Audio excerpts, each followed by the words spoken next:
அனைவருக்கும் இனிய வணக்கம். என் பெயர் ராகினி. நான் புனித ஜேம்ஸ் கல்விக்கூடத்தில் இசை ஆசிரியராக பணியாற்றுகிறேன். இன்று நான் பேசவிருக்கும் தலைப்பு மரியாதை உங்களிடமிருந்து தொடங்குகிறது. மரியாதை உங்களிடமிருந்து தொடங்குகிறது என்பது மிகச்சிறந்த வாழ்க்கை பாடமாகும். மரியாதை என்பது நாம் பிறருக்கு மட்டும் கொடுக்கும் ஒன்று அல்ல. அது நமது குணநலன்களின் மற்றும் நற்பண்புகளின் வெளிப்பாடாகும். நாம் மதிக்கப்பட வேண்டும் என்று விரும்பினால் முதலில் பிறரை மதிக்க தொடங்க வேண்டும். பிறர் நம்மை எப்படி நடத்த வேண்டும் என்பதை நாம் நம்மை நடத்தும் விதமே தீர்மானிக்கிறது.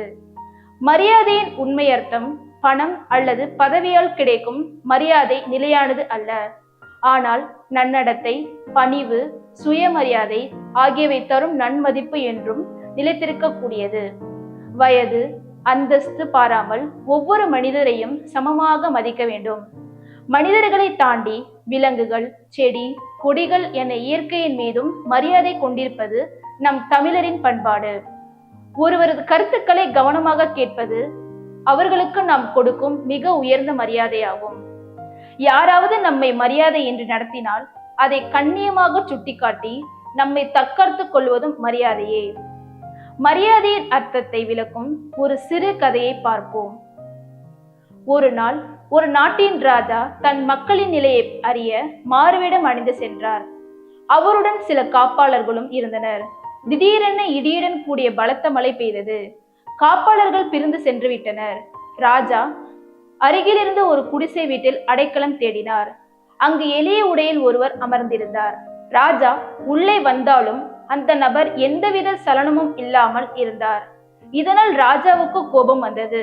நான் உன் வீட்டிற்கு வந்திருக்கிறேன், எனக்கு மரியாதை கொடுக்க வேண்டாமா என்று கேட்டார். அந்த நபர் அமைதியாக, நீயே என் வீட்டுக்கு அடைக்கலமாக வந்திருக்கிறாய், நான் ஏன் உனக்கு மரியாதை தர வேண்டும் என்றார்.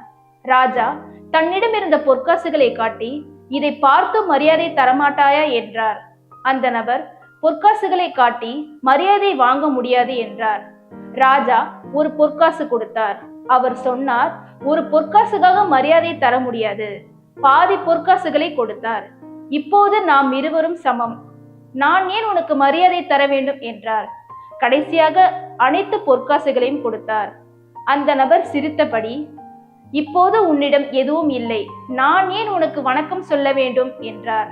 ராஜா அதை கேட்டவுடன் உணர்ந்தார், மரியாதை என்பது பணத்தால் வாங்க முடியாத ஒன்று. மனித மனம் எவ்வளவு கொடுத்தாலும் திருப்தி அடையாதது. மரியாதை என்பது பணம், பதவி, அதிகாரம் மூலம் கிடைக்காது.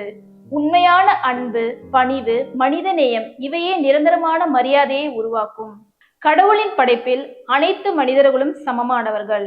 எனவே அனைவரையும் மதிப்பதே ஆன்மீக உண்மை.